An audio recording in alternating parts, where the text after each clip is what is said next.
ခင်ဟဲ့ခင်မကြိုင်ဘာဖြစ်တာလဲ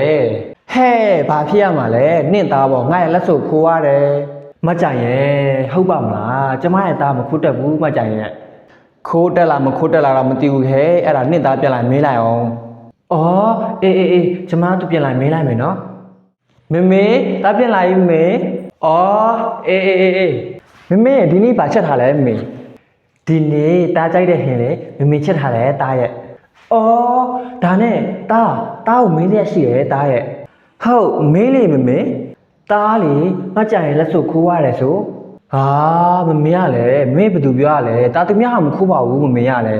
ဟဲ့တားဟုတ်ရဲ့လားမနက်ကမကြိုင်အမေလာပြောရတာတားရဲ့မေတားမခိုးပါဘူးတကယ်ပြောတာပါမေရဲ့အော်အေးတားမခွင့်လည်းပြီးရပဲတားရဲ့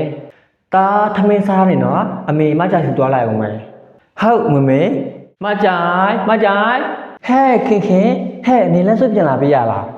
ဟဲ့ငါတော့ငါမီးပြီးသွားပြီသူမခိုးဘူးတဲ့ခင်နင့်သားခိုးရတာနော်ဟဲ့ငါသားခိုးရဲဆိုတာနင်ကဘလို့သိရလဲငါတွေ့တာတော့မဟုတ်ဘူးဟဲ့ဘေးကကလေးတွေတွေ့လို့တဲ့ကလေးတွေကိုမယုံပါနဲ့ဟဲ့နေလဲတိတ်ချပြန်ရှာကြည့်ပါအောင်အထားမားတာများလားငါအထားမမပါဘူးဟဲ့ငါရေချိုးမယ်ဆိုပြီးအနောက်ဝင်သွားပြီးလက်စွပ်ကိုခုံပေါ်တင်ထားတာငါပြန်လာတော့လက်စွပ်ကမရှိတော့ဘူးဩခုံမှာတင်တဲ့နောက်မှာတော့လက်စွပ်ကအောက်ကျမှာဗောဟဲ့အောက်မှာရှာပြီးသွားပြီမလို့လားဩအေးဟုတ်တယ်ငါအောက်မှာတော့မရှာသေးခဲ့ဟဲ့အဲ့ဒါငါသွားရှာလိုက်အောင်မနော်အေးသွားရှာလိုက်အောင်သွားဟုတ်တယ်ဟာငါလက်စွပ်ကအောက်မှာကျနေတာခင်ရဲ့အမလီဟဲ့နေရလှုပ်လိုက်နော်အဲ့လိုပဲခင်ရဲ့ငါတခြားမရှာဘဲနဲ့လေနေ့အတော့ဆွဆွဲလို့ငါတောင်းမှတယ်ဟဲ့ရပါတယ်မကြရဲ့နောက်ဆိုတော့တခြားလောက်ပေါ့နော်ပြီးသွားပြီဆိုရင်လည်းသူများကြီးပြောတာလည်းမယုံနဲ့အေးပါဟဲ့ငါစင်နေပါမယ်နော်အော်ဒါနဲ့ဟဲ့နှင့်တော့လည်းပြောပြပါအောင်နော်ငါတောင်းမှပါတယ်လို့အေးပါအဲ့ဒါဆိုရင်ငါပြန်တော့မနော်ဟဲ့အေးကျေးဇူးပါနော်ခင်အော်မမေပြန်လာပြီပဲမမေလက်စွပ်တွေ့ပါလားမေတွေ့တယ်သားရေ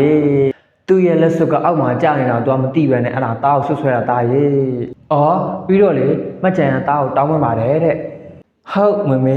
တားသူများပစ္စည်းတော့မခိုးပါဘူးမေရလဲ။အေးပါတားရဲ့မေကလည်းတားကိုယုံပြီးသားပါ။အော်အဲ့ဒါဆိုရင်မေရေချိုးလိုက်တော့မနော်တား။ဟုတ်ကဲ့ပါမေ